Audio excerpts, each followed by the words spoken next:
All right, hello everybody, and peace of Christ to all of you. I hope my voice coming good and clear. Please invite your friends, and don't forget to download the video right after we finish. Today, our topic about money, money, money. It's a song we heard long time ago from a team. It's called ABBA. Money, money, money. Now, why people sing for money? Why people they worship money? The answer is very simple. Money, what we learn from this life, that by money we can get things we need and even more than what we need. By money we can enslave people, we can control, we can be rulers, we can be kings, we can be whatever we like to be. We can destroy life, we can save life, we can take life. Money do a lot. And the human being understood what money is about. And this is why the whole world is running after money. However, religion is no different.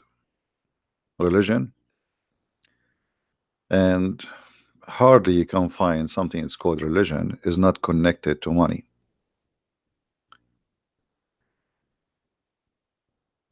What Jesus, our Lord, he said about money?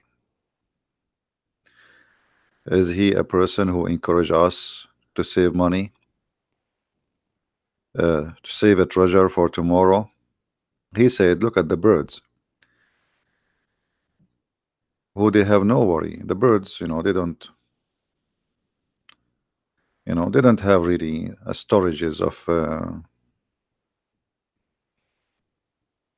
money and security. They are birds. They live for today. They go and pick up some food and bring it to their babies.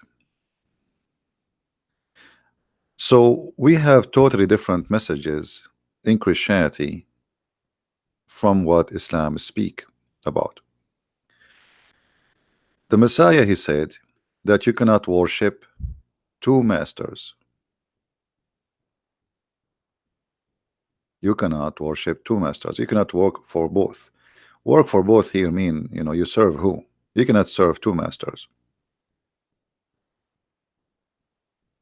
For they don't match. The money and God, they don't match. And that is clear what he meant. That either you are with God, you serve God, or you serve money. The second you serve money, you are not serving God. And that's mean that God and enemy, they are not in the same, let us say, direction. It is two opposite direction.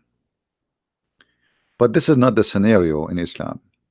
In Islam, you serve Allah when you serve money. And today we will focus in this issue.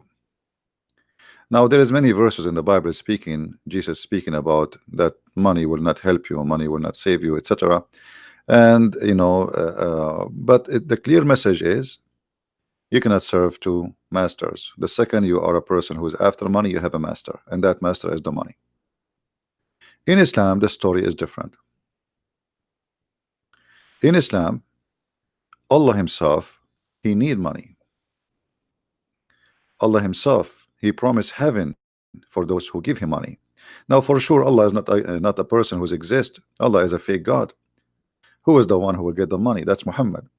So Muhammad, he convinced the Muslims that if you give me money, you are giving a mortgage to Allah.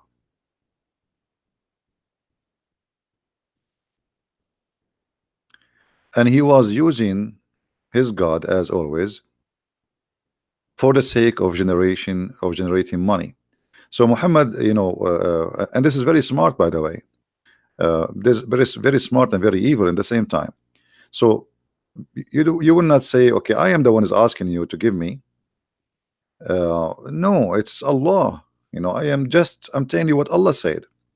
So now you are not just thinking about making a donation to Muhammad. No, it's don't you want to save yourself? Do you want to save yourself or not? So you have to give a mortgage to Allah, and Allah will pay you back in heaven. And who is the one who will collect the money? It is Muhammad. And Muhammad, he keep using that all over the Quran. Even he was asking the Jews that you should give me money too, because God, he order you to give money to the messengers. You have to support them with money. You see here the translation says, and then my messenger to support them. But in fact it says, وَقَرَضْتُمُ اللَّهُ قَرْضًا حَسَنًا, and we gave Allah a kindly loan. So by giving the messengers money, you are giving Allah a kindly loan. Okay, why Allah don't give the messengers loan? Can't Allah sponsor his messengers? Chapter 57 verse number 11, he who lend Allah a godly loan, a goodly loan, Allah will double it for him, and he will rich him in reward. Allah will make you rich. Just give him the money. Allah, he is in need and he is begging for money. Again, who is the one who will collect the money? Muhammad. The Muslim, they might say to you, oh, this is a charity. Well, hold on. I mean, charity, you don't keep saying it's just say give it charity. Give it charity, and that's it. Give it to the poor. Don't give it to Muhammad. If you see somebody is poor, feed him. Jesus says, if somebody asks you, give him. If ask you for your coat, give him your dress. And here this is about helping the needy, not just giving people your stuff. I mean, we are not crazy people. You go on the street, somebody says, give me your coat. And then Muhammad, he go farther with giving money, to the point he claimed that if you give him money, Allah will not only reward you in heaven, but he will grant you forgiveness.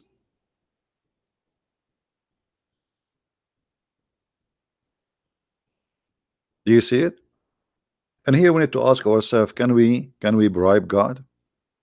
Like now, if you gave the nation to Christian prince, God will forgive you from your sin. That is silly. That is really silly. What forgiveness have to do with giving money to somebody? You cannot bribe God. You will be forgiven for reasons. In Christianity, when the Lord, he taught us how to pray, they ask him how to pray, he says, say like this, our Father art of heaven. And there is something important in that prayer where he says, forgive to us the same as we forgive to others. So the first reasoning for forgiveness in Christianity is we forgive to others so we might be forgiven, not because we give money. You know what I mean? In order to be forgiven by the Messiah, by our Lord, the first condition is to forgive. You don't deserve forgiveness. Why I want to forgive you if you don't even forgive to others? You don't deserve it. So you're asking me to forgive you, but you don't want to treat the same people like, I mean, somebody hurt you, forgive him. You hurt me, you asked me to forgive you, so you don't forgive. Why I will forgive you? Not is because of you paid money to Jesus you will be forgiven.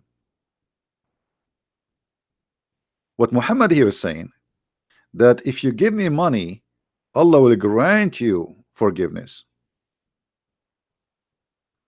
Allah will grant you this forgiveness. And that, obviously is far away from the truth. And Muhammad always, he used to scare people, to make them pay money. He is a professional scammer. If you remember, when Muhammad, he made a speech to the women, saying to them, I saw that most of you are going to be in hellfire. What was the solution?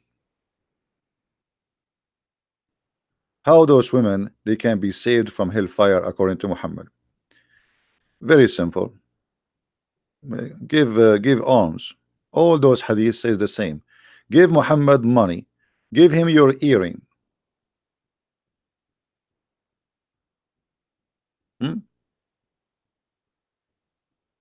Give him your earring. Give him your money.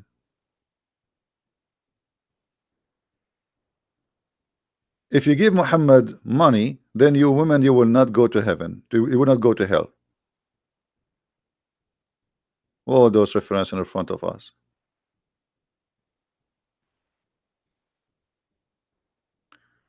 Muhammad right away he says, "Oh women, most of you are going to go to hellfire. So give alms." Give alms to who? To Muhammad. And Bilal, he start collecting the earring and the rings of those women, golden earring, silver earring, golden rings from those poor women, because Muhammad he convinced them that most of you are going to go to hellfire. So give us your earring. Give us your earring if you don't want to go to hellfire. And Muhammad here actually he confirmed that women, they are, you know, half a brain. And one of the reasons they are going to go to hell, for they are half a brain. And because she have her period, which is very stupid. Very stupid.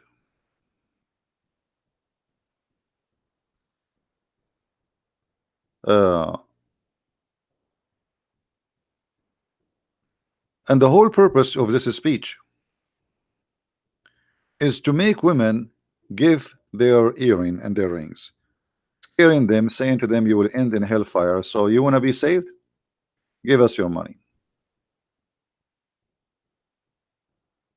Now, if Muhammad he saw that the majority of women they will go to hellfire, what giving earring will do to the women? Is that it changed her? No. You see the sick mentality. You see that what's wrong with this logic. Let us say Muhammad he saw us. We are a group of people sitting here, and he says, "Oh, I saw that most of you will go to hellfire," and then he says, "Give us your arms." What does that mean? Just by giving you some earring and rings, we will not go to hellfire now? Nothing changed on us. We are still the same. We did not change the way we do things. Women, they still women. They still have their period. So why they will go to hell? They will not go to hellfire no more if we give their earring. Simply because if you give your earring, now you are Muhammad. He grant you forgiveness.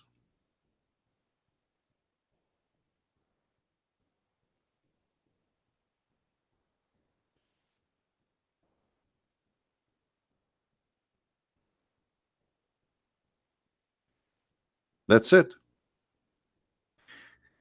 There is a hadith I'm trying to find. Let me see.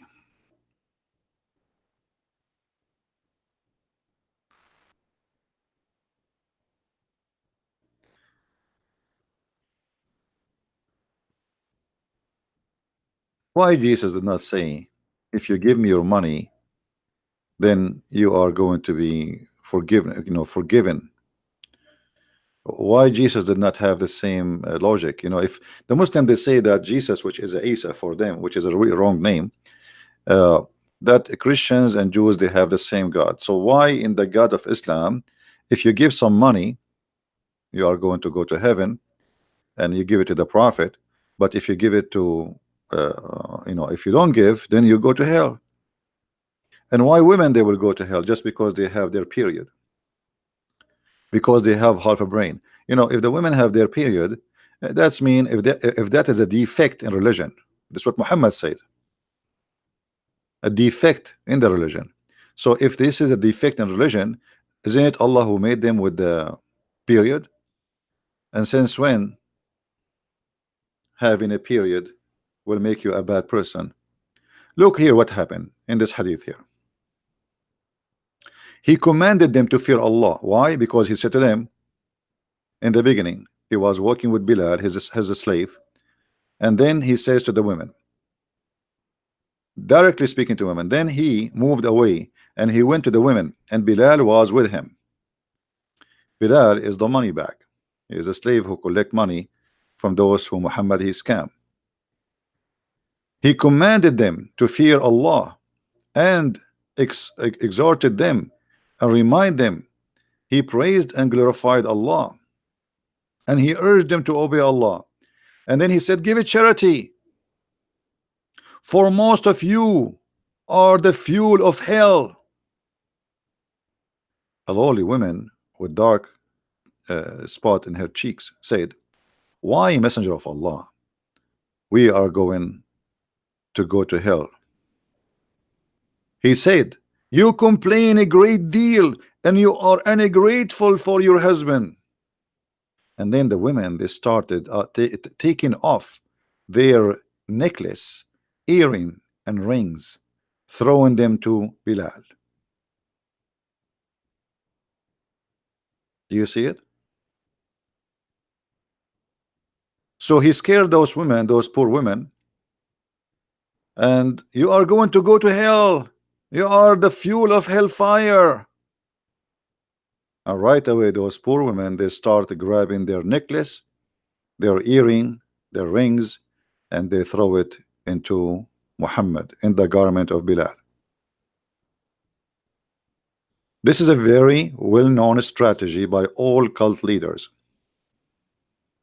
If you listen to, there's many TV stations, they claim to be Christian stations. They are the same as Muhammad. Call right now and make a donation, receive the blessing of God. Call right now. Like, if you don't call right now, you will not receive the blessing of God, you know. Like, now you call now and you make a donation now. All right. So always fake people, they try to convince you that if you give us money, God forgive you, as if he is saying to you, you can't bribe God. But that's not true. Nobody can bribe God. We have a brother here, he posted a verse from the Bible.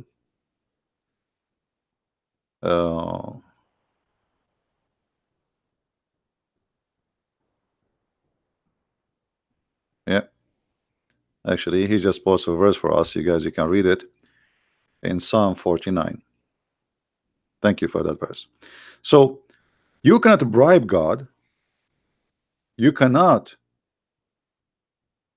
earn forgiveness by giving money to someone he claimed that he is the one who presents God. And here Muhammad, if you think about it, when those poor women, they are Bedouin women, poor women, they start taking their earring. Do you know what is that? What those earring and the you know, jewelries they have for them? I mean, this is their saving.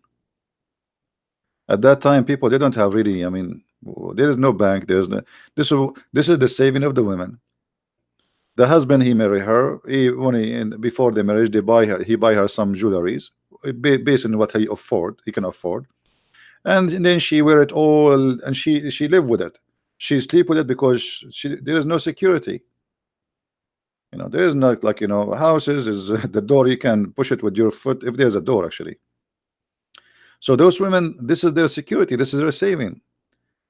And now you see he is targeting women as just because you are a woman, you are guilty. He didn't say, oh, men. He's talking to women. And those poor women, they start throwing their earring and their rings. Here we notice Muhammad used the strategy of fear. The strategy of fear is very simple, that you are going to go to hellfire, and if you don't do that, which means give me money, you will go guaranteed. But if you give me the money, then you might go to heaven, because I going to connect, you know, I will pray in your behalf. And actually Muhammad, he said that in the Quran.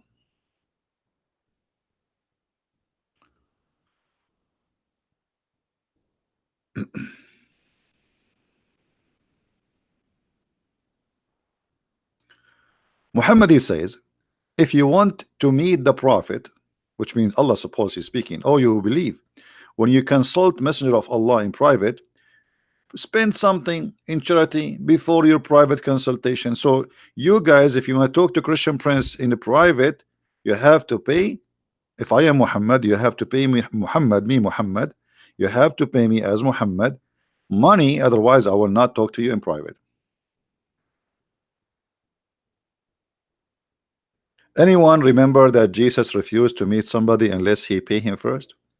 Do you know how much money Jesus can make? A person who can raise people from death, a person who can make the blind see, a person who can heal any illness by a touch.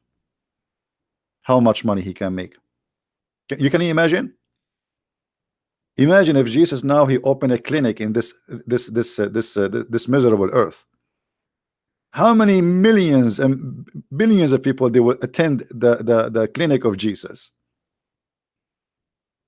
Healing is guaranteed, perfect healing, and it's for free. Muhammad, who healed no one, who has no miracles, yet if you want to speak to him in a private consultation, you have to give him money. There's a verse in the Quran, and I don't know if any of you remember it, where Muhammad he kicked a man because he is poor from his house. The chapter of Abasa wa Tawalla.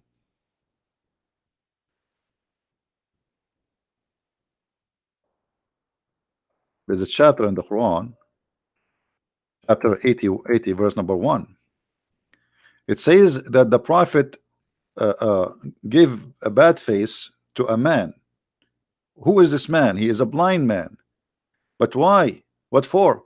The answer can be shown in the Islamic interpretation. You see, we don't use a Christian interpretation. The Muslim, they will say, oh, you know, this is a Christian Prince interpretation. He's lying, brother. He's lying, brother. He's lying. No, I'm not lying, my friend. I'm not.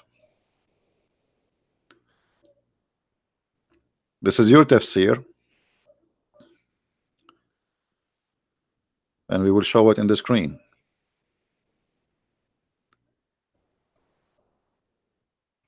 Muhammad was busy with a bunch of businessmen. This is the book. It's called Asbab al-Nuzul, which means the reason for the verses to come down.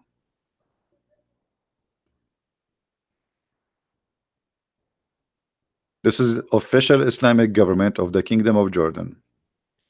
Muhammad, when Ibn Maktoum, who is a blind man, he come to meet him. Muhammad was speaking to the highest men of the tribe of Quraysh, the rich men. He was meeting with Utbah and Abu Jahl, Ibn Hisham, and Abbas, etc. So they supposedly he is meeting with people who they are important, hoping that they will embrace Islam. Ibn Maktoum stood up and said, "O Messenger of Allah, teach me of that which Allah has taught you."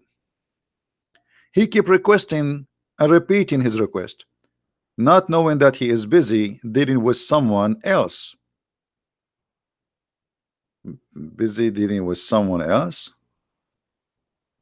What does that mean? Well, the guy is asking you, teach me about Allah. This is an answer, should be a benefit for all of those. He is trying to convince people to convert to Islam, right? So this is still in the topic. It's not a change in the topic. But just because he is a poor blind man, Muhammad, he don't want to answer, and he kicked him out of his house. That is not a behavior of a person, anyone claim that he is a messenger of God.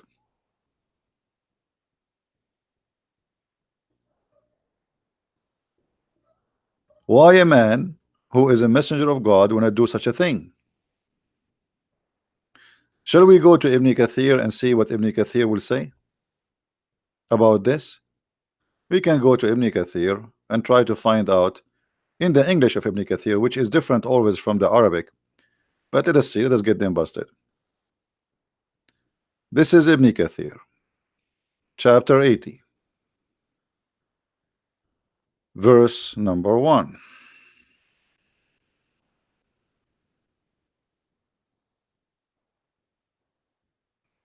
All right. Do you see it says here he was addressing one of the leaders of Quraysh, rich men, leaders, businessmen, He's trying to make them accept Islam.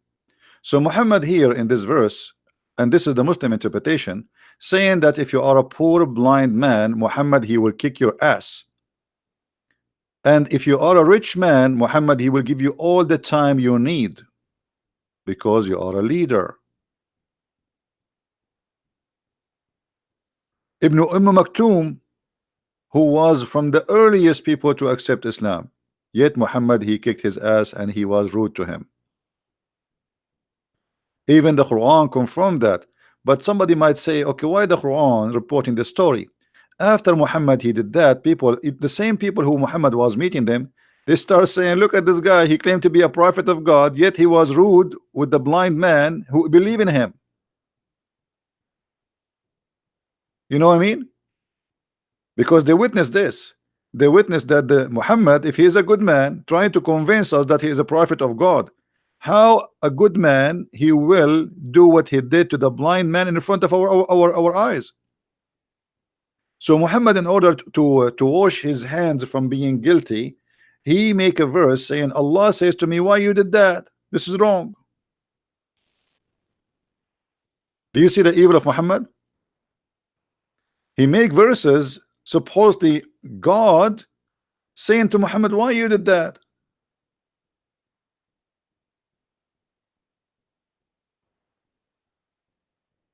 The Muslim, they say to us, Muhammad was the most noble person. He was the most amazing person. I never saw a noble person. He will kick the ass of somebody he is a blind, because that will be against his nature, regardless if he is busy or not busy. A blind man asking you do that to him?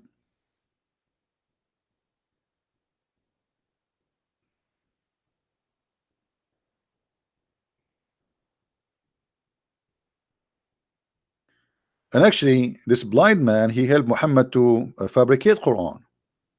If you remember, when Muhammad he speak about that those who go for jihad,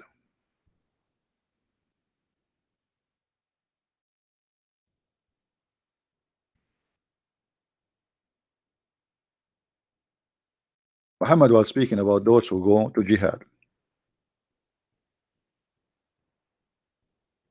and Muhammad he mentioned that there is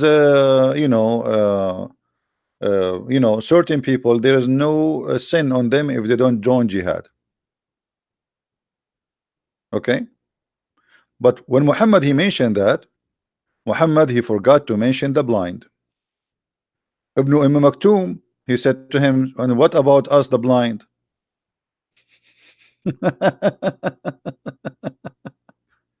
So Muhammad he added to the Quran right in the spot when the guy was just sitting next to him, and we can show you the reference,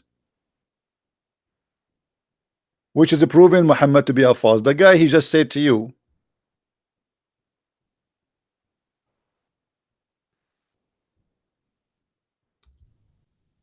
what about the blind?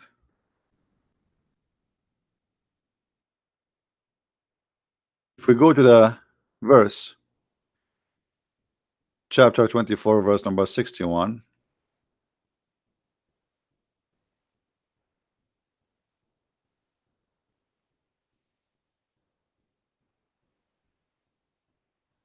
So actually this guy, he was a helpful for Muhammad. He made Quran for him, or at least he gave him reasons to make verses.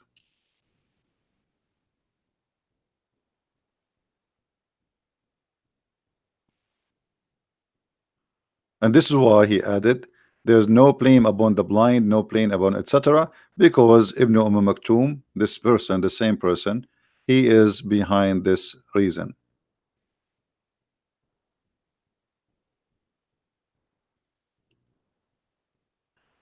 In different verse, Muhammad he says the following.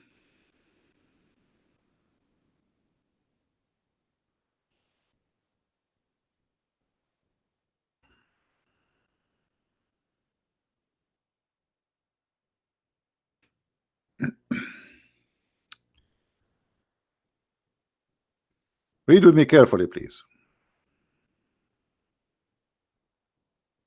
Of their goods take alms so that you might purify them and sanctify them and pray in their behalf. Have you ever heard of a religion like this before?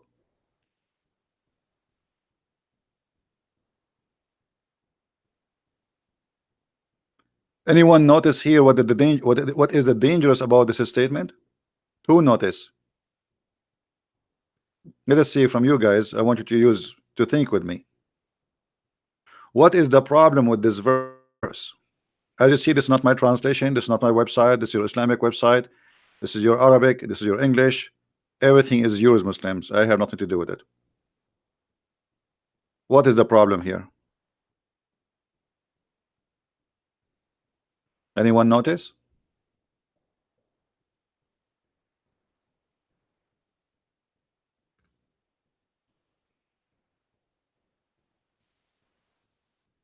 You can bribe Allah, exactly, but how you can bribe Allah? He gave us details. If you pay Muhammad not only he is a prophet, but he will pray in your behalf. Do you see it? You do not need to pray no more. This money you give is going to purify you, sanctify you, and Muhammad now is going to pray in your behalf. So the money you give to Muhammad, Muhammad is in hire. You want to hire Muhammad? Give him money. You don't need to pray, and you are going to be purified, and you are going to be sanctified, and then he will pray in your behalf. If there is more clear proof that this guy is a scam.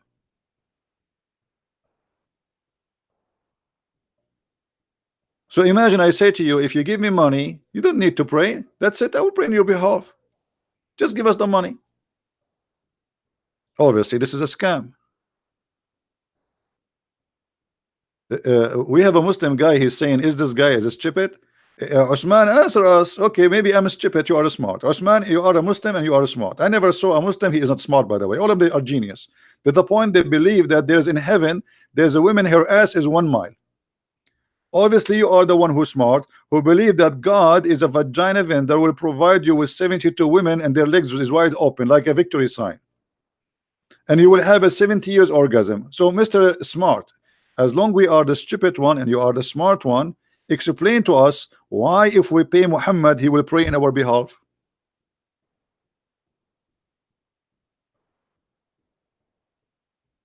Do you know?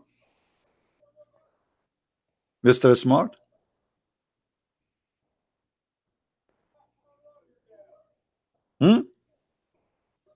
You are the smart one, we are not. I mean, what we can do?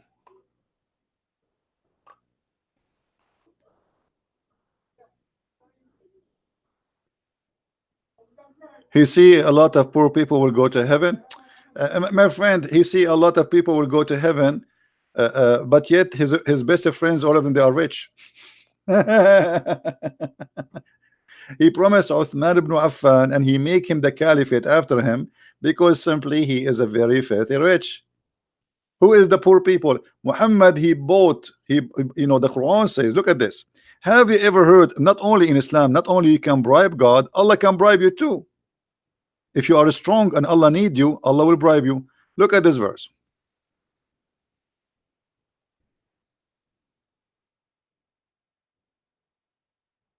Always those who claim to be prophet of God, I mean, they have to make some nice speeches.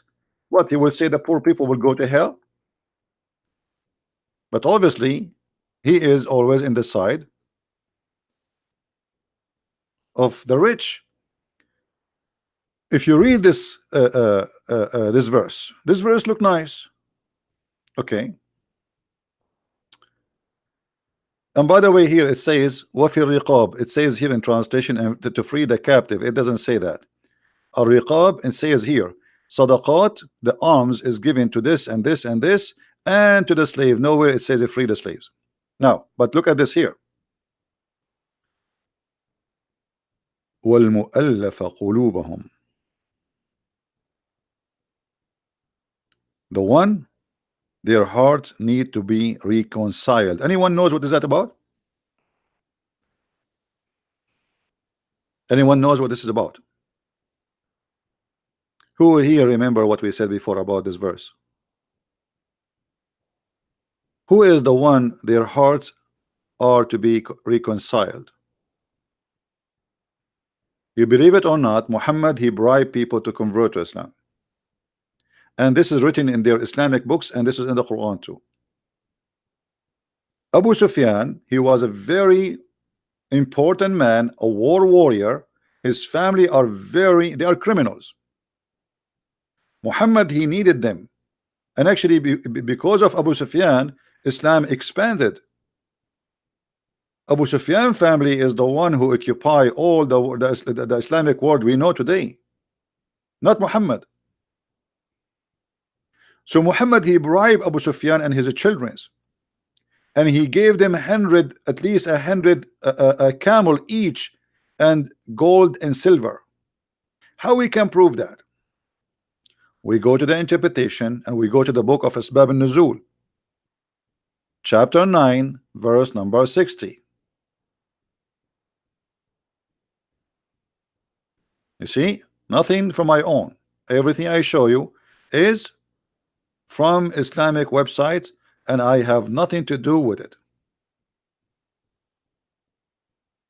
I have nothing to do with it. Read carefully.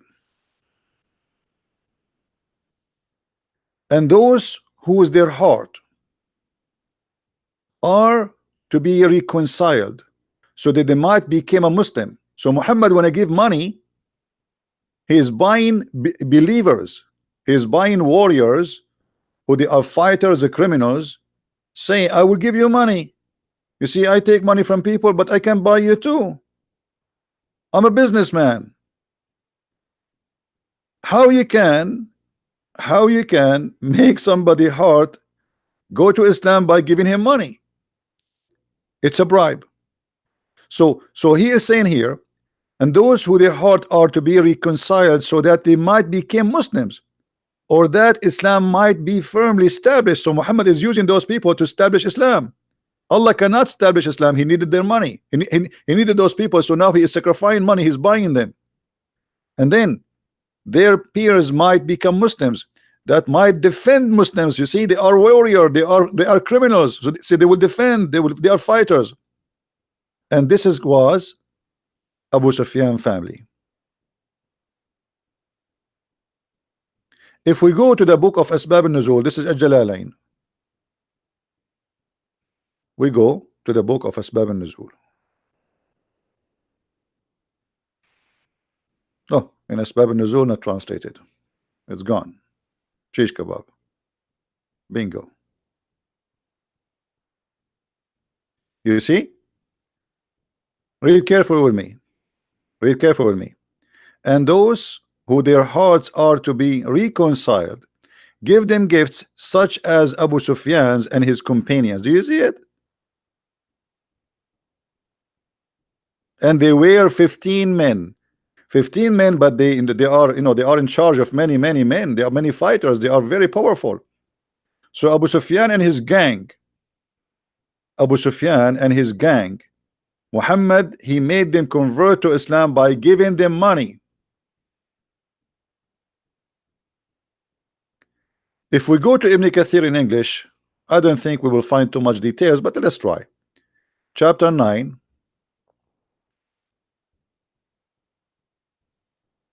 verse 60.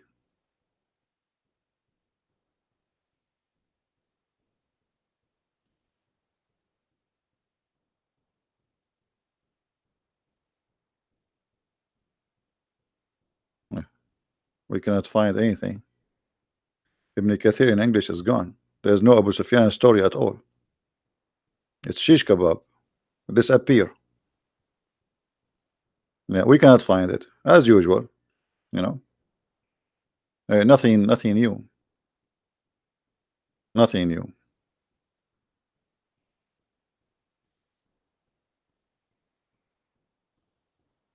Yeah. So Muhammad, he accept a bribe, and he will pray in your behalf, as we showed you, and he will sanctify you by giving him money, And Muhammad too, he used money the same way he used money for his benefit, promising you going to heaven. He bribed people to convert to Islam, and those who their heart, okay, he could not convince them to convert to Islam. What he can do? Well, give them money. Those people, they like money, so take money and convert to Islam. Now, how Muhammad, he is a prophet of God, and how Allah is God, except that somebody he will convert to Islam by money, paying him money, and that is okay. You know what I mean? Unless this is a pure cult.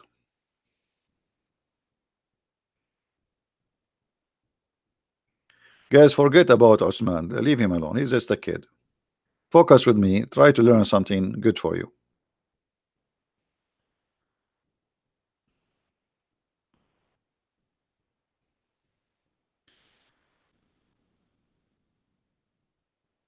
What if I pay somebody to convert to Christianity? Is that really a real conversion? That's fake. That's false.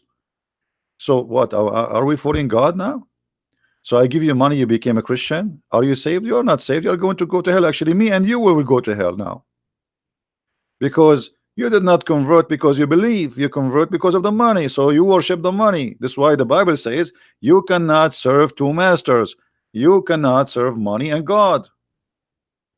So we have totally two different agenda and totally two different belief.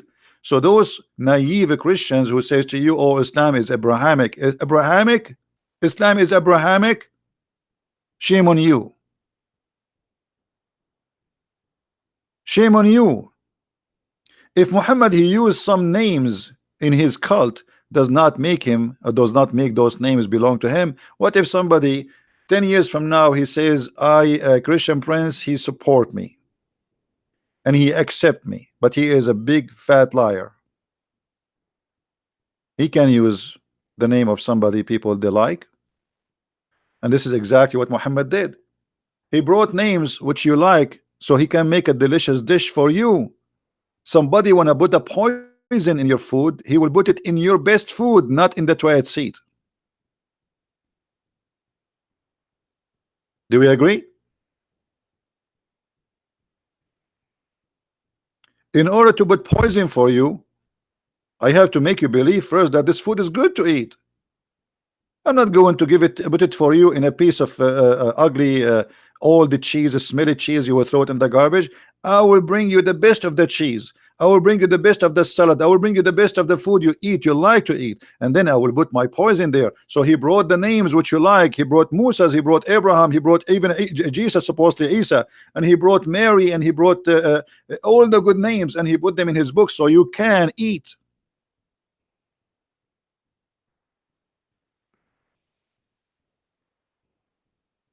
Otherwise, Muhammad not only far away from Abrahamic belief, Muhammad is anti-Abraham.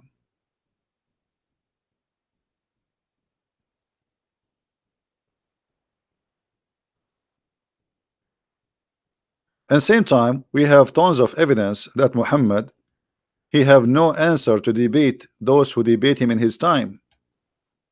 As an example, the Christian and the Jews, they did not accept Muhammad for a second. And because Muhammad is a liar, he have no answer. So how Muhammad he answered the Christians and the Jews? Using the name of Abraham. Let us show you this verse.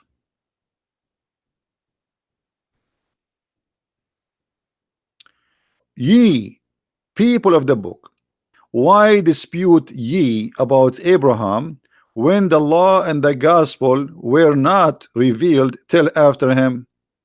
Have ye no understanding? Which means, are you stupid? Now look who is stupid here.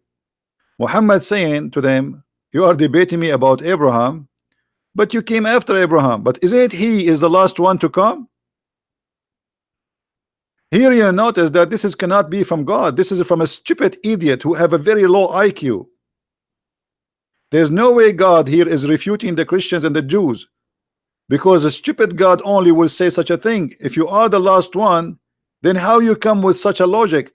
Ye, why you are disputing about Abraham if you came after Abraham? But you came after the Abraham, after the Jews, after the Christians, and based on your logic, you are the last one who have the right to dispute. You know what I mean, guys?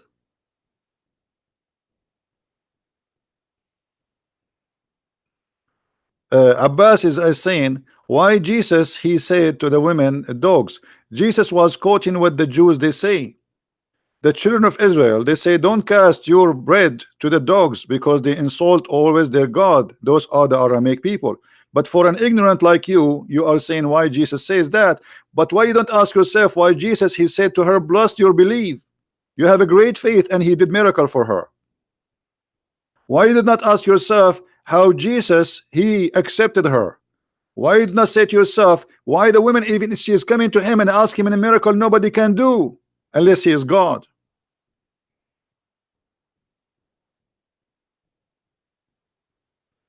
And as long you are against people to call somebody dog, why your Quran saying that we are the worst of animals? Hypocrite Abdul.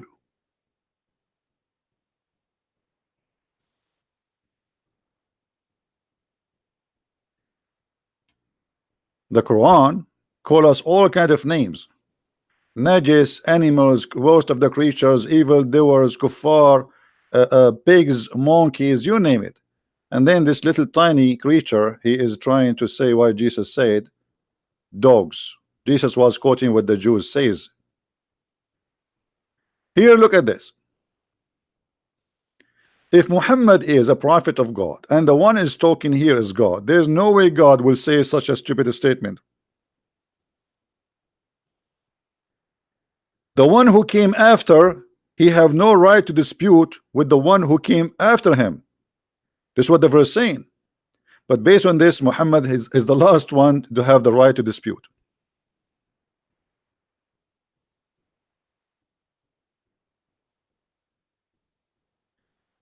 Jihad does not mean holy war. Here we go. Okay, the one who says jihad does not mean holy war, who is the donkey who told you that? Give me his name so I can get him busted. You know, I saw many articles that say jihad is your struggle with yourself, the struggle with fasting. That's a big fat lie. This is, yes, there is many meaning for jihad, but the jihad which a Muslims will get a reward with is the one who do go and kill. When somebody come with a statement, there's one of two things will happen to Christian Prince. Either he will laugh at you or he will laugh with you at yourself.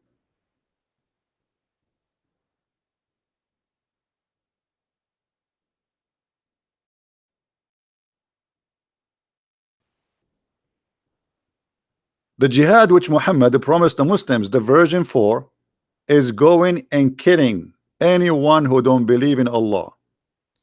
And the jihad have two parts, either by money for those who cannot go for war, or those who go physically and kill.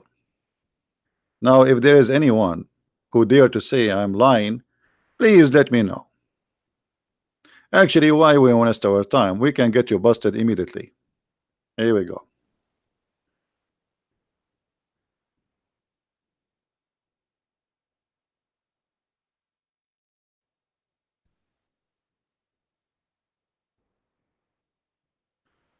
All right.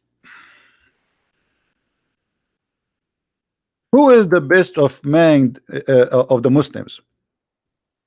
Who is the best of Muslims? Is the one who do jihad. But who is the one who do jihad? Let us see Muhammad giving us the definition for that. The one who strive in the way of Allah with his wealth and his life. What does that mean? Go down a little bit. He said, a man asked him, "O Messenger of Allah, which of the men is the best?" He says, a believer who do jihad. The word here fights is jihad. For the donkey who said that, who fights seeking is taking his life and expanding his wealth or spending his wealth in the way of Allah. This is what jihad. Let us see what the Quran said.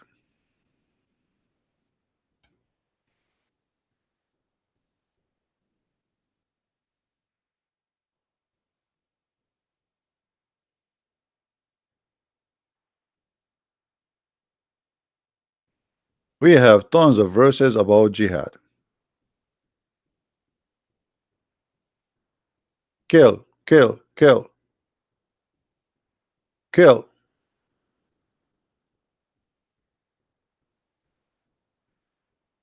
Read this carefully with me. Allah has purchased. He what? He has purchased money again of the believer, their life and their money.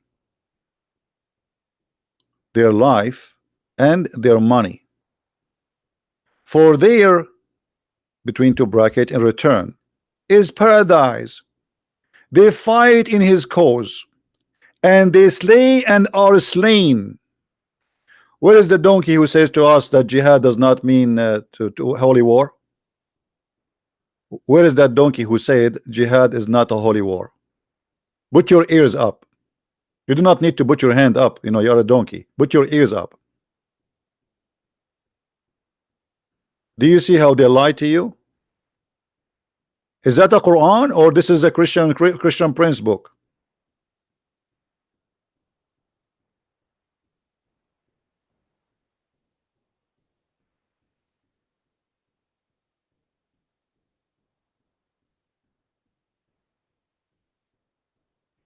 Not only that, Muhammad here, he confirmed that Allah, he purchased you. You are a property of Allah, and your money belong to Muhammad, and your life belong to Muhammad. Muhammad, he can do whatever he want with you.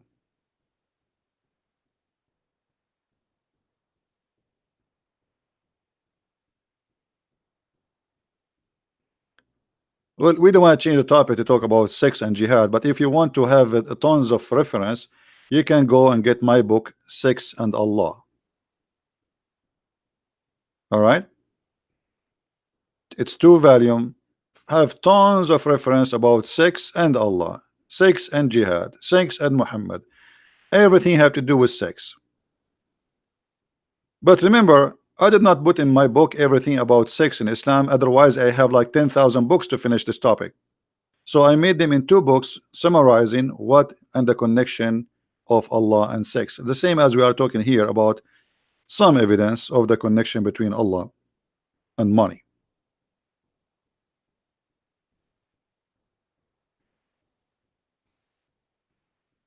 If there is a Muslim, he is a sheikh, and he think he is not shaky to debate me, please don't hesitate. You can give us your Facebook, post a challenge in your Facebook.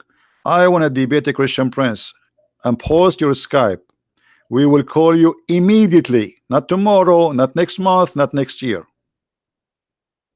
Is that fair, guys? Is that fair?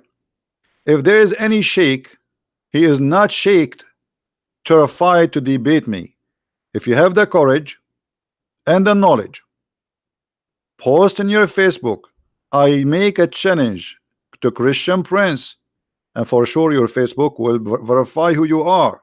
Don't create a Facebook media today just to make this lie, because there's some kids, you know.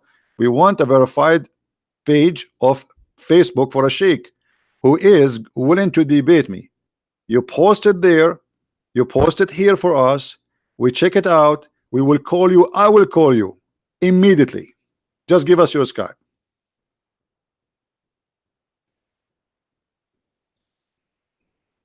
Anyone there?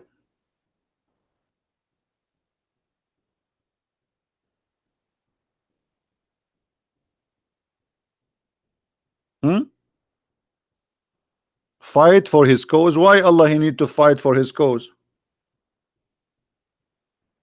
Any Muslim can explain why Allah don't fight for his cause? Allah is God, right? If Allah he want, a Muslim, they say if Allah wants something, he say be is going to be. So what the point here saying to us to fight each other, slaying each other? Why you don't solve the problem? You're God. If the purpose is killing the kuffar, you kill them. Why your God Allah cannot kill us? He need you to kill us because he is not exist. This is Muhammad fooling you.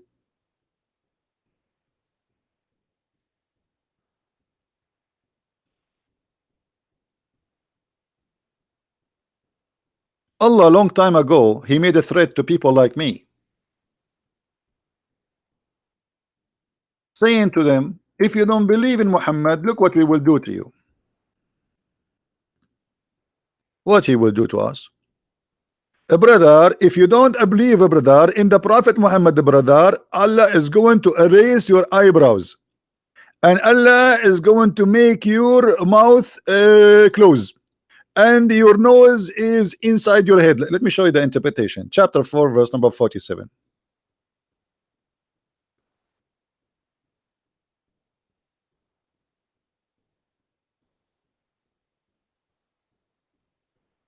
Read it, Abdul. The proof that Allah he need you to force people to convert to Islam is in the front of you. Allah is a shish kebab. He made a threat to the Christians in the time of Muhammad, not in the judgment day, that if you don't believe in Muhammad, look what I will do to you. What I will do to you? Huh? I will erase the details of your face. I will transform their faces to the back of their heads. By the way, my face now in the back of my head, just to let you know, I'm sitting on my back is to the computer because now my eyes in the back. And we will turn them into animals. Yeah, all of us, we have tails now. Different interpretation. Let's see Al-Jalalain. Read carefully Al-Jalalain. O you who giving the scriptures, which mean Christians and Jews, believe in what we have revealed in the Quran, confirming what is with you of the Torah before you, or we liberate faces, erasing their eyes, their noses, and the eyebrows.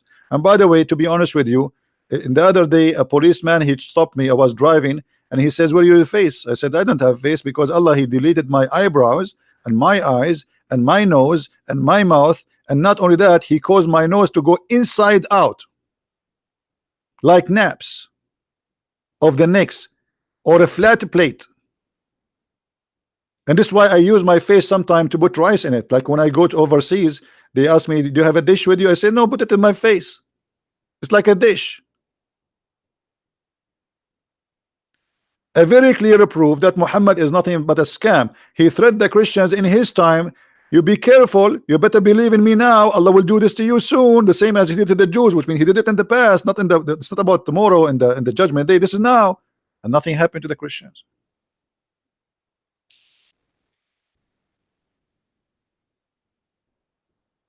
Allah will make my nose inside. That's something.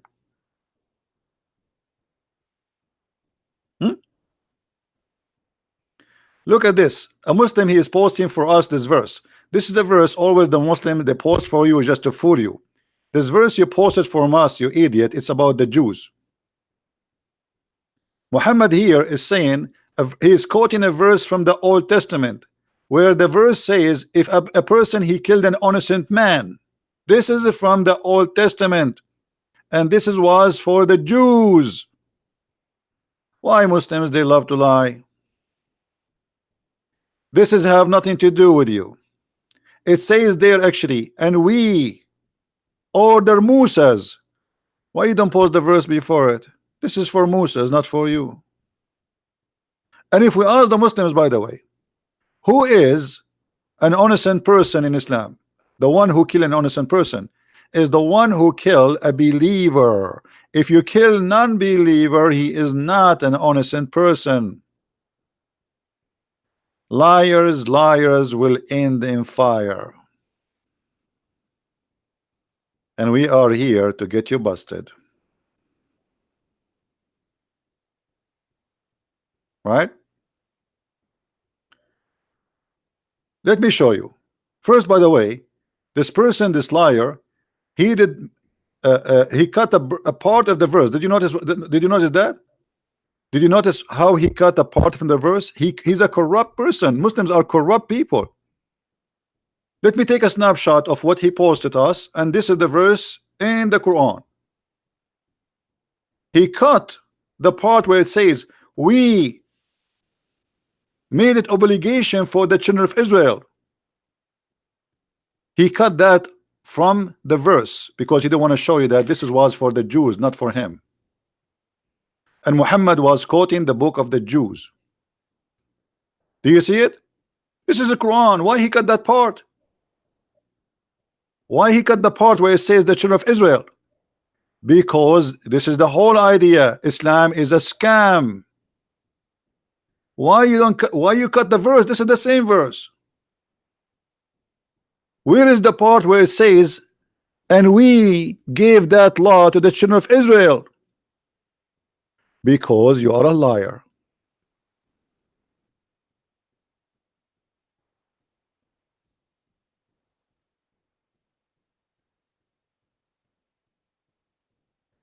Abdul, you cannot play with the Christian Prince. I don't even play chess with myself. I will lose. And not only that, the same verse here is still, when the Muslims explain it, they says you cannot kill an innocent person which is a Muslim. If a person he is not a Muslim, he is guilty. There's an interview between what his name, this guy in England. England became the nest of terrorists. What his name? I forgot his name. The Pakistani boy. They made an interview with him in the BBC. He says, why you don't condemn the killing of innocent people? He says, yes, first of all, innocent people in Islam is Muslims. Go search it right now.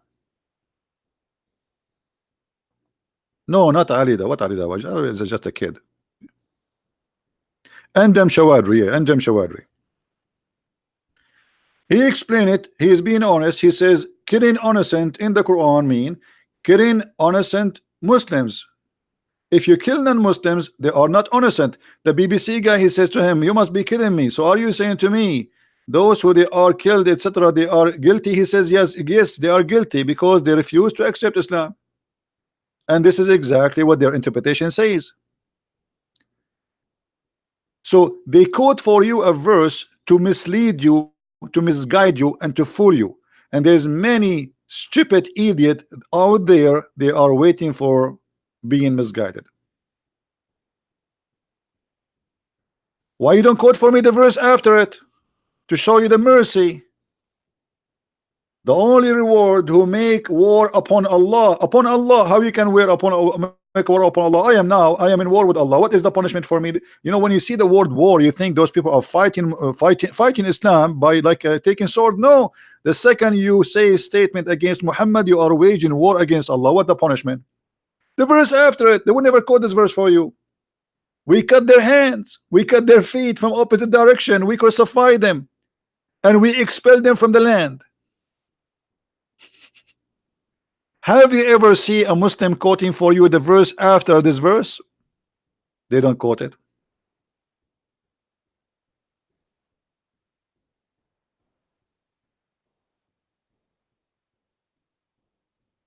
It's just the verse after it. This is the verse, and here we go. This is the verse after.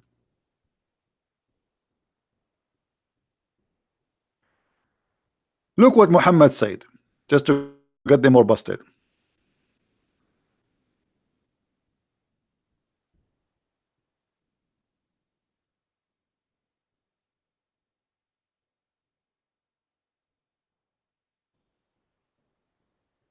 Yeah, this is what I said, that this verse was not for the Muslim. This is a quotation from the Old Testament.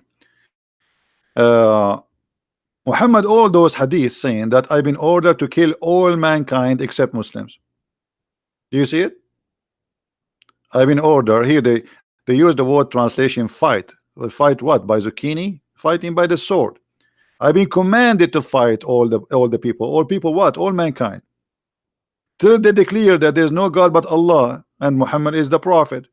And if they do that, and they pray as we pray, and they slaughter as we slaughter, and they eat as we eat, and they face the Qibla as we face the Qibla, and they pay the zakat, and blah blah blah, all the condition, and then and only then their blood and their property is secured from my hand. Do you see it? So what is the war? What war we are talking about here? If you don't accept Allah, you are in war with Muhammad.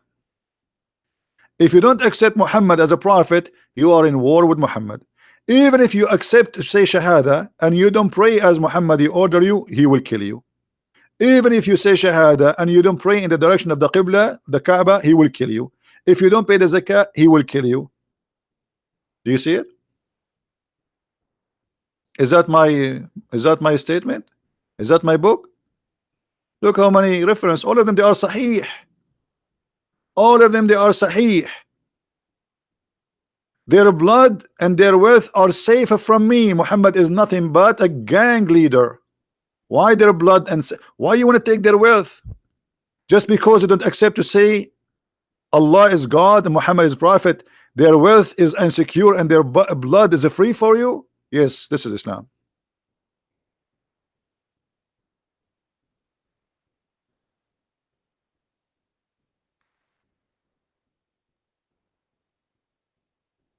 Not only that, Muhammad he says that people I was victorious by terror. He is a terrorist from a distance of a month.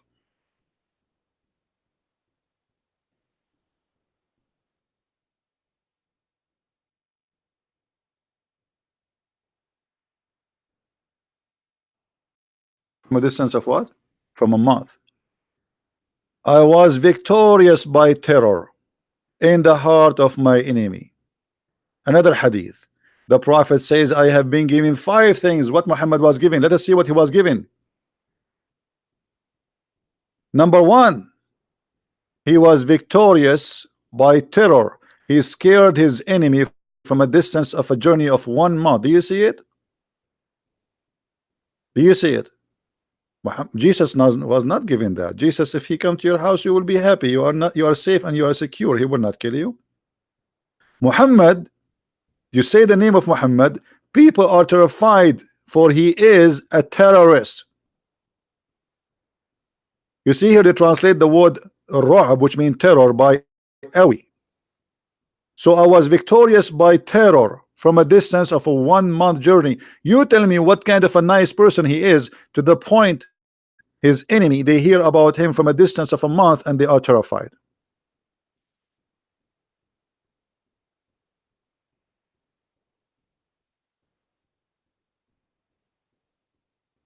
Now we go to the second part of our topic. Go back to the money. Money is not only Muhammad he pay you, money is how Muhammad he buy you. We showed you how Muhammad he bought the family of Abu Sufyan, but what about heaven? Did Allah promise us gold and silver in heaven? And pearls and jewelries? Yes.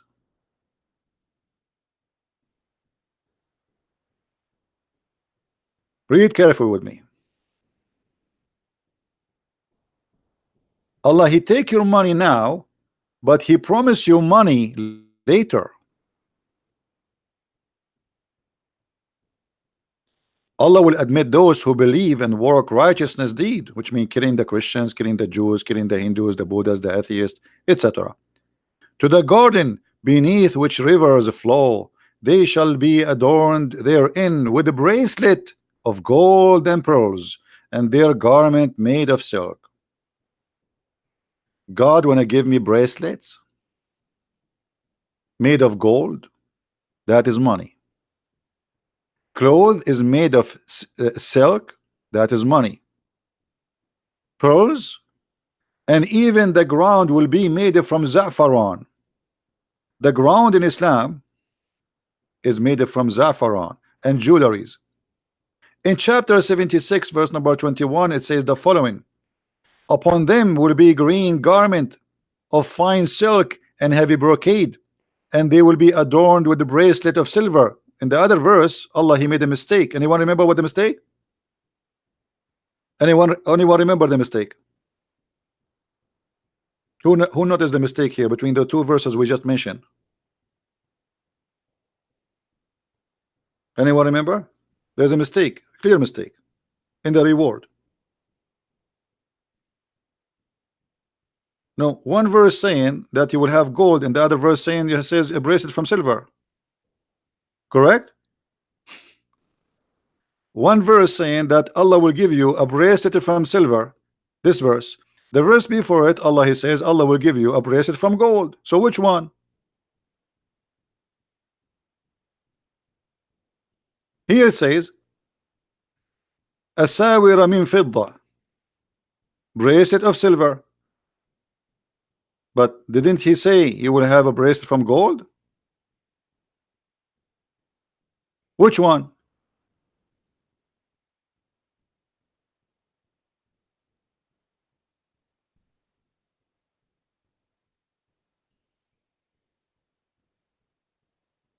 Did you notice?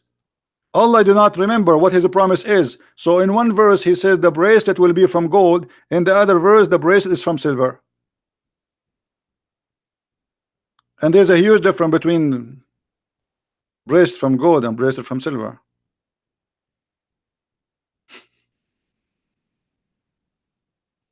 And here you ask yourself, what is the value of gold in heaven?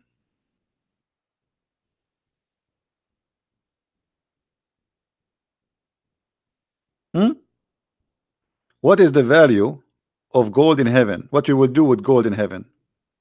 I mean, this is the most cheapest silly heaven ever. Imagine I give you £1 million of gold and then everything for free. So what we will do with the gold? And Muhammad, he says that in the heaven of Allah, your house is made one brick from gold and one brick from silver.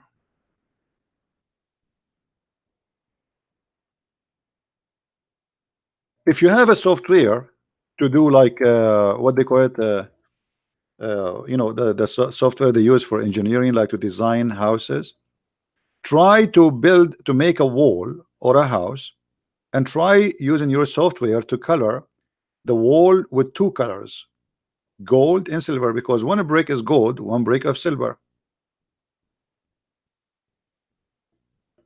Okay,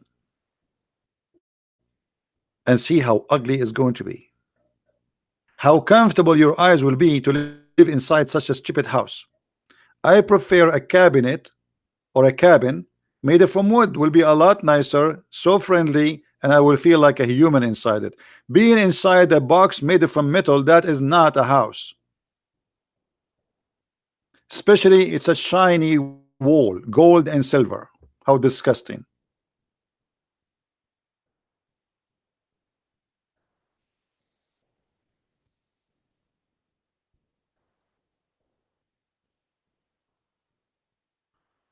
Let us go and see some description.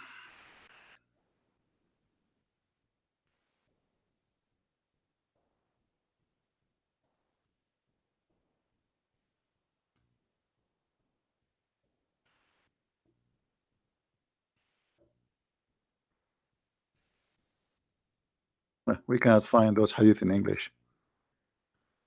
Oh boy.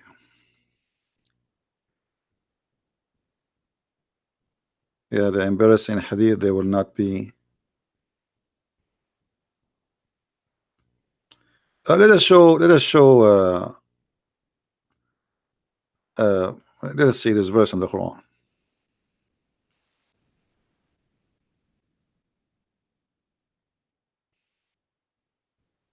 Look at this description for the heaven.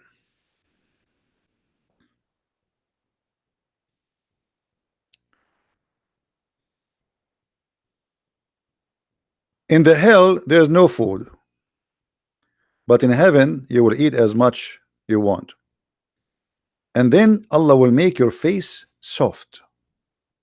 You see the translation here is false. It says joyful. It's not, it's a lie. It says na'ima. Na'ima. This is literally the translation. And they will be, you know, pleased there. The garden is so high. I like high garden. I mean, I don't like a low garden. There nobody will do gossiping. And there is a spring of water running. But you remember the yesterday we spoke about two fountains. Now it's one spring. And you will sit in a high throne. By the way, this is a translation is false. It says fi sururin marfu'a, which mean high couches, high beds. This is heaven. I will have a high bed, and then cups. Allah will put cups for you there. I mean, have you ever heard of a heaven like this? وأكواب موضوعة, and cups, like the translation. Let's change the translator. This translation is weird. It look like this guy is using software or something. Let us see.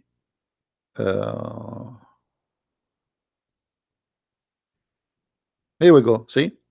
And cups set at hands in heaven, my friend. You have cups there. I mean, you enter your kitchen, brother, you have cups. Have you ever heard of God? He's promised me to have cups in heaven.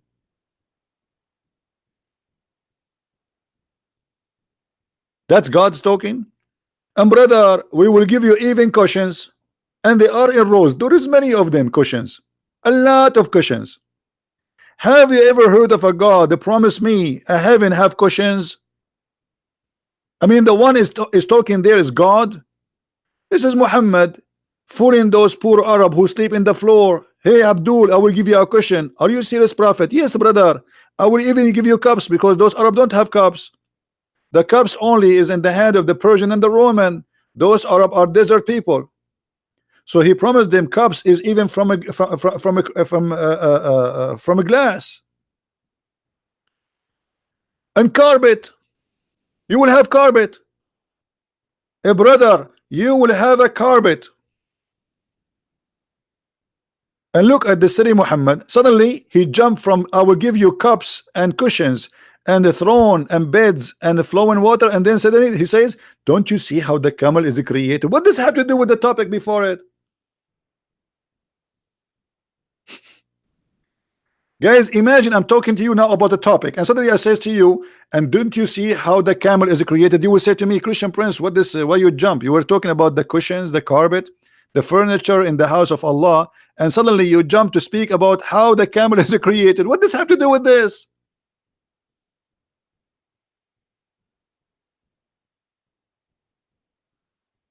I mean, this guy, he have a diarrhea. He don't know what he's talking about.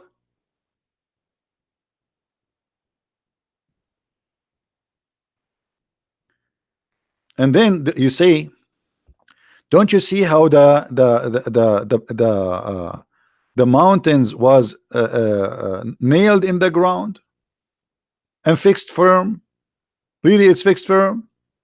And then he says how the earth he made it flat. You see, in the translation it says how it's spread out.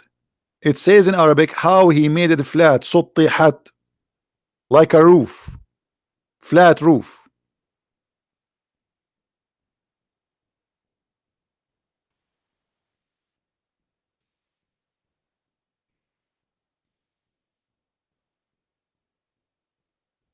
And yet they say to you, Islam makes sense and Islam is a religion. Islam is a crazy, is a cult.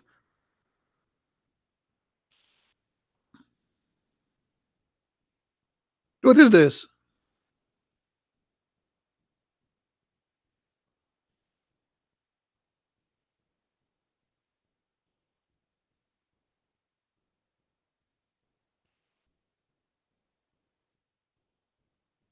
Look at this one. Hold on, let me show you this one. We mentioned that Allah will give you cups, right? Okay, read this one with me. You believe it that this is God talking? First of all, around you, brother, there will be boys. You will be reclining in your bed. Imagine that. Recline in your bed. And you will be facing each other. I mean, look at this description. So brother Abdul Shabir Ali will be facing a brother Shamsi. His bed is here, his bed is there, and they are facing each other.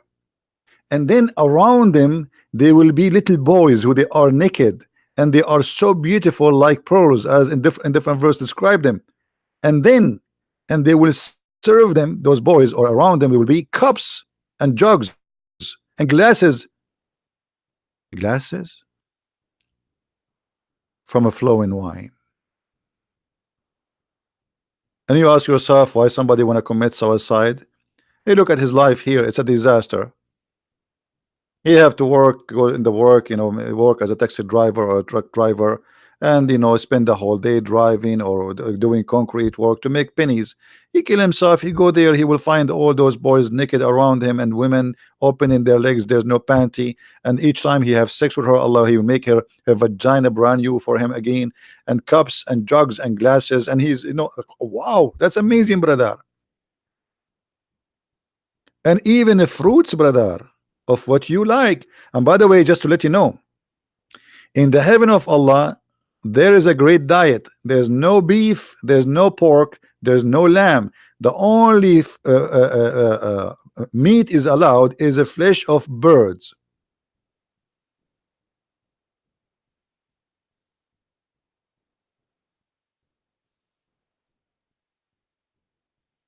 Hmm? This is the open buffet of Allah. Only chicken, no shrimp. That's it. But hold on, actually somebody here, David Kenwood, he said something important. Guys, the Quran says Allah will give you flesh of birds, right? But do you remember when Muhammad, he says the first meal people will go and eat in the heaven, what is this? Who remember? Who remember?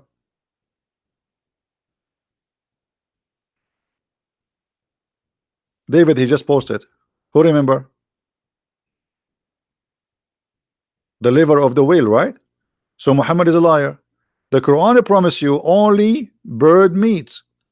Muhammad, he mentioned that in the heaven the first meal you will eat is the liver of the whale. Why the liver of the whale? Who knows?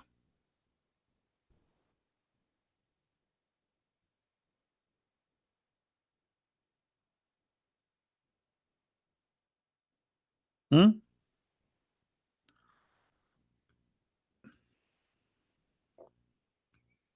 Why the liver of the whale?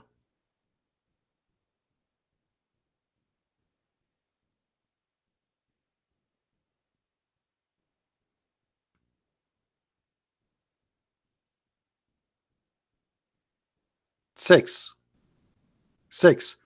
The Arab, they believe that if you eat from the liver of the whale you will become a porn star.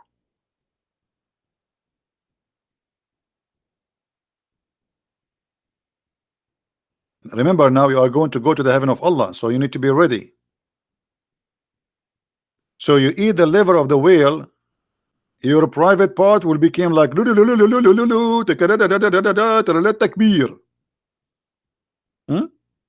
Viagra, thank you very much. And look, actually this story here is the most hilarious story. A guy, he came to him and he said to him, I came, brother, to ask you a question about the three things nobody knows unless he is a prophet. Hold on, guys. He's asking him a question about three things nobody knows unless he's a prophet, but the guy, he know the answer. Because later he agree with him.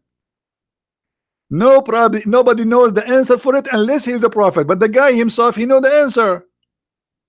Let it go. Firstly, what is the first portent of the hour? Secondly, what is the first meal of the people of paradise? Thirdly, what make the baby look like the father? And each answer is hilarious. And then Muhammad, he says the first meal, etc. And then look what make the baby look like the father. And if the man, now he explained how the baby look like. If the man discharge proceed the women, then the child resemble the father. And if the women discharge proceed the man, the child resemble the mother. And this is, nobody knows the answer for it except the prophet, brother. This is why if I ever get married, I will never have this charge first. I don't want my son to look like me. What a disaster. Even I go to Walmart, everybody leave. Alhamdulillah. I enter a store, everybody's out. I go in the elevator, nobody there. Even the airplane, I am in, even the captain, he leave. Like the airplane is by itself. He hit the parachute and he flee. True story, by the way. This is true story. So now you know how you can have a good-looking baby. If your wife, she is good-looking and you are not good-looking like me, then don't have orgasm first, Abdul first. Hello? The Prophet, he knows best.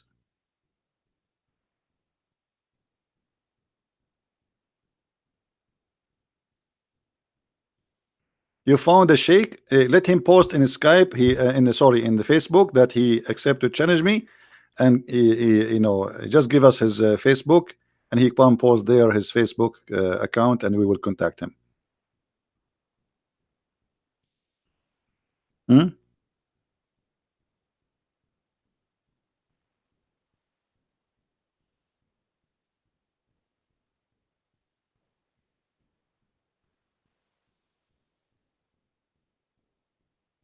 And yeah, Abdul haven't.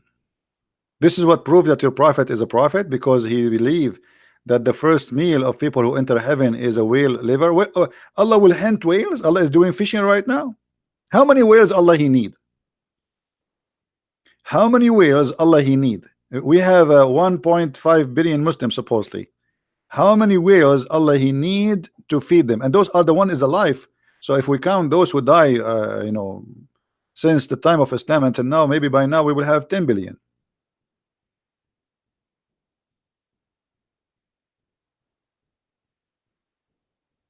We need a lot of whales.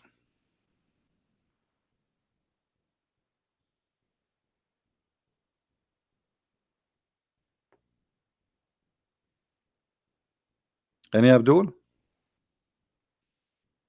Yeah, but yeah, maybe Allah would take that whale, the one who carried the earth. Yeah, good one, Andrew. Andrew, he says maybe the whale which is carried the earth. You remember the story, guys? Who remember where we can find uh, the story of the whale which carried the earth?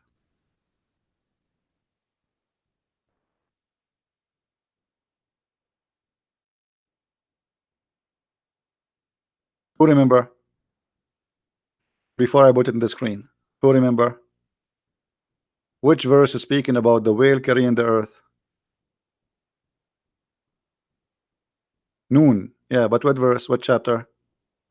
Actually, that chapter is, it should be actually, the chapter name should be chapter Noon, but the Muslim, they change the name, they make it Al-Qalam with a pen. Noon. Noon. It is one of the miracles of, look at the translation, guys. Look at translation. Look at how funny. Noon is one of the miracles of Allah. Why? It's a letter, brother. It's a one letter. This is a miracle of Allah. So if I say noon now, I made a miracle. Noon is an Arabic letter. You see here, noon is not really noon. It's just N, letter N. Let me type it for you in English. It just, this is what it is. What miracle of Allah, you donkey. But because they cannot explain it, it's a miracle, brother. That's it. This is what it says noon. In Arabic, when a letter alone, we give it like a name. So we call it noon. But it is letter N. That's it. This is a miracle of Allah. Why? Is Allah the one who made this letter? But if we go and to try to find out what this noon mean, you will be really amused. Shall we go and see what noon mean? Just for the sake of education. Chapter 68, verse number 1.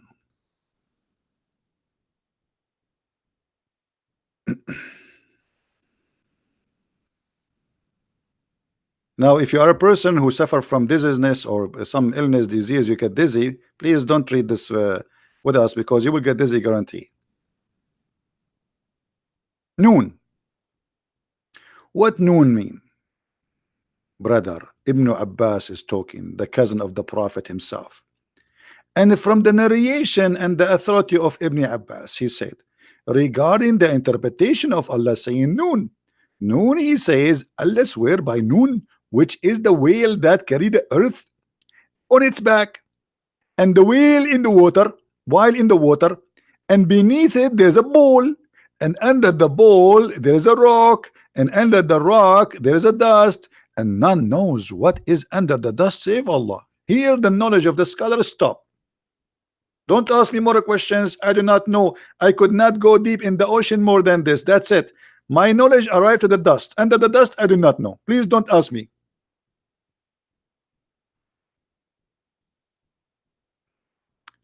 So there is a whale is carrying the earth, and who is carrying the whale? There's a ball.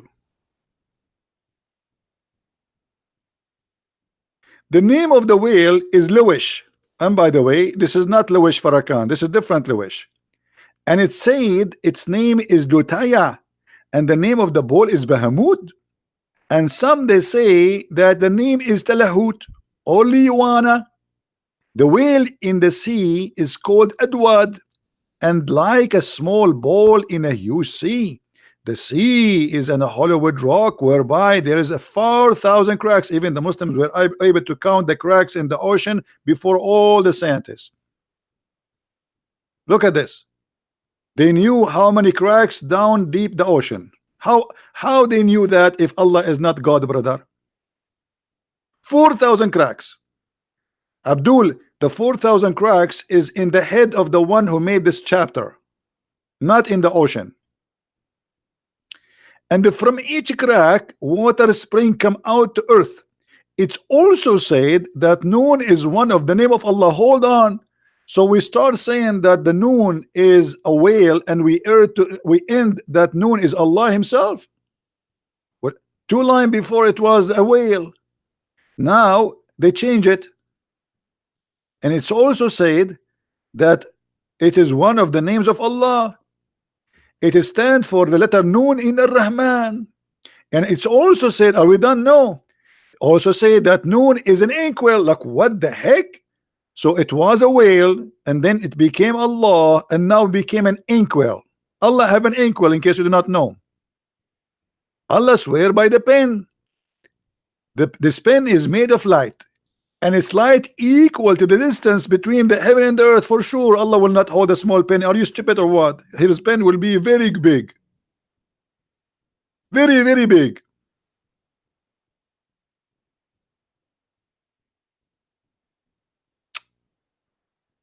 Oh boy. How many of you feel like converting to Islam? And by the way, supposedly this is interpretation. This guy is explaining. Anyone understand anything now? Is it better before the explanation? I mean, after the explanation, now we are getting more dizzy. So which one is the correct meaning?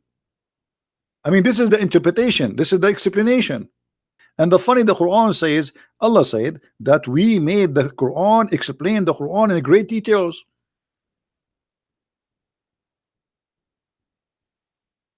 Are you sure? Are you sure you explained the Quran in great details?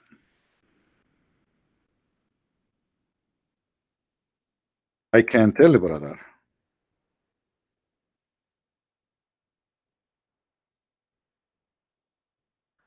Oh boy.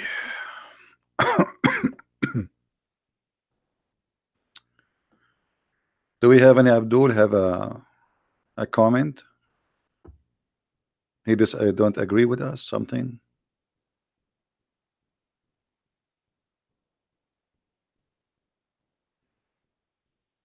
And thus how we explain our ayat. Allah explained them? Are you sure? That's a hell of explanation. That's how we explain, brother. This is how we explain them. This is how we explain our proofs. So you might know, brother. Chapter 6, verse number 98. And this is how we explain details of our revelation. So if the Quran is explained in detail, so why Muslims you are making interpretation what nobody can understand anyway?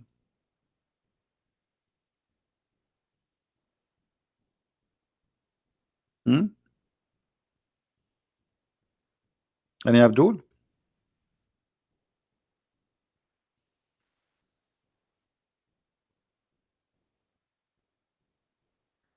All right, I think we will finish for now.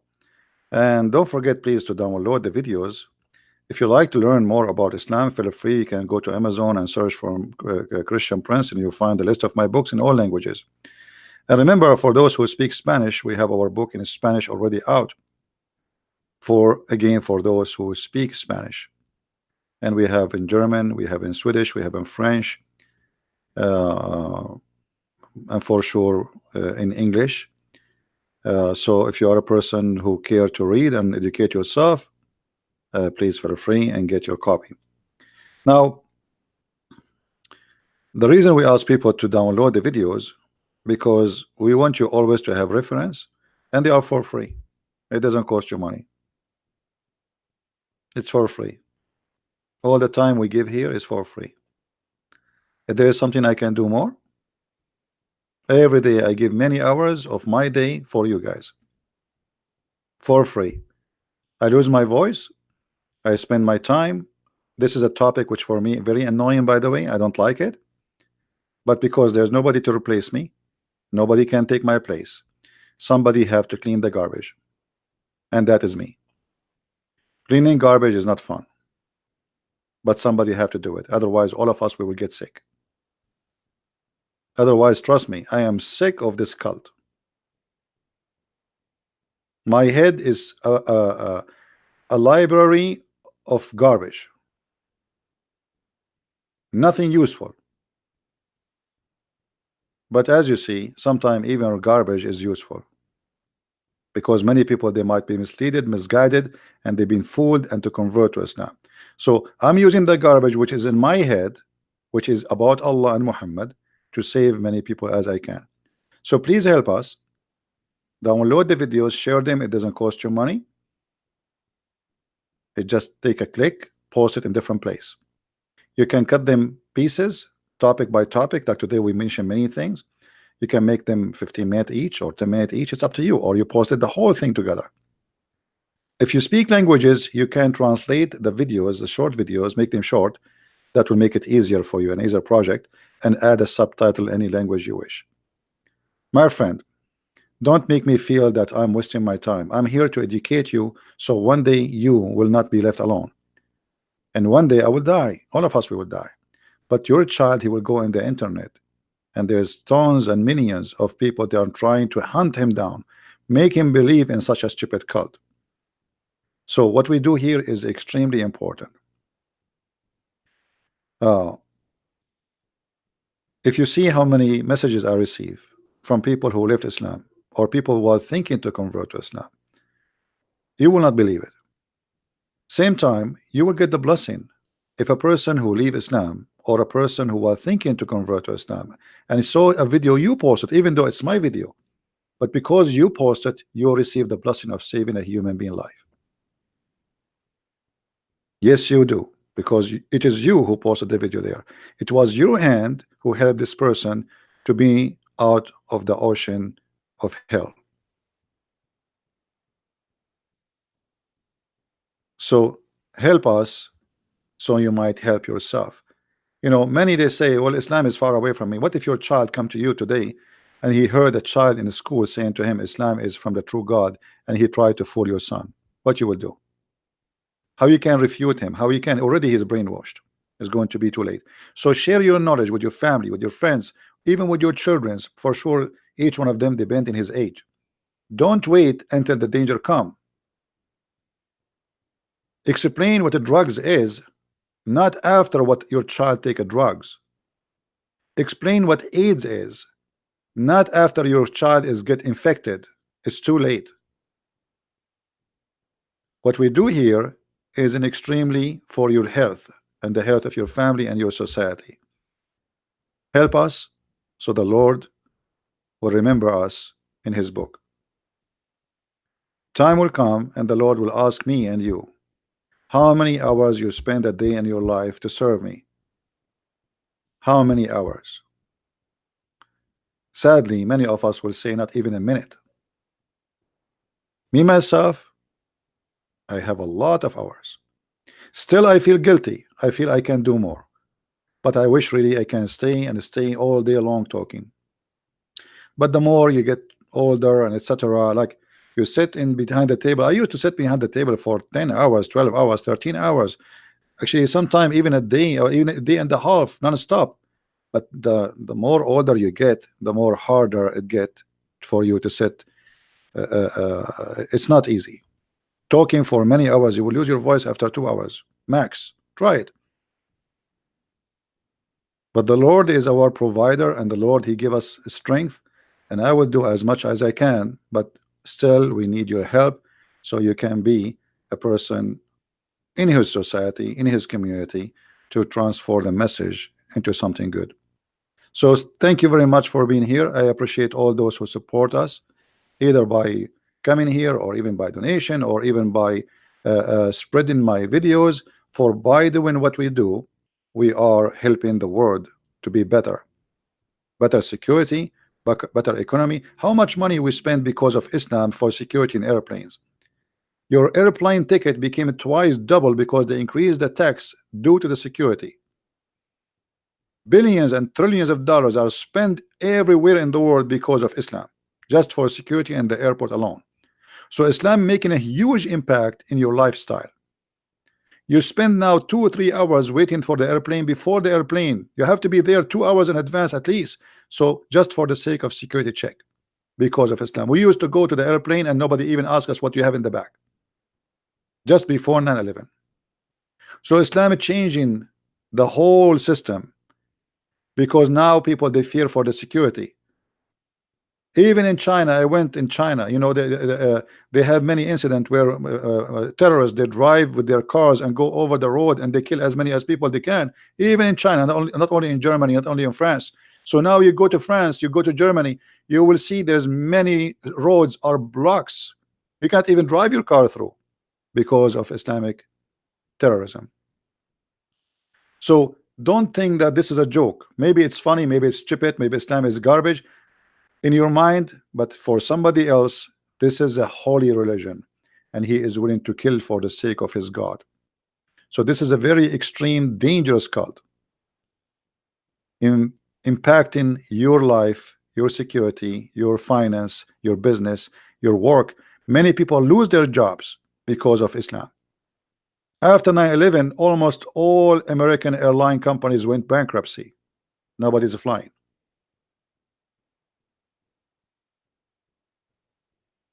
So be careful, my friend. This is not a joke. Thank you very much for being here.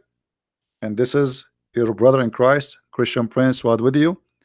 Remember always that there's no better name than his name. And they can hurt our body, but they cannot kill our soul.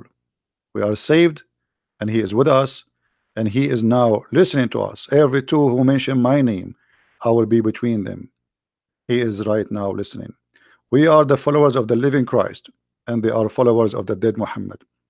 Let the dead bury the dead, and we are with the living God. His name is Christ. He is our Lord. Thank you very much. Christ is Lord. Islam is false. And see you soon again. Bye-bye.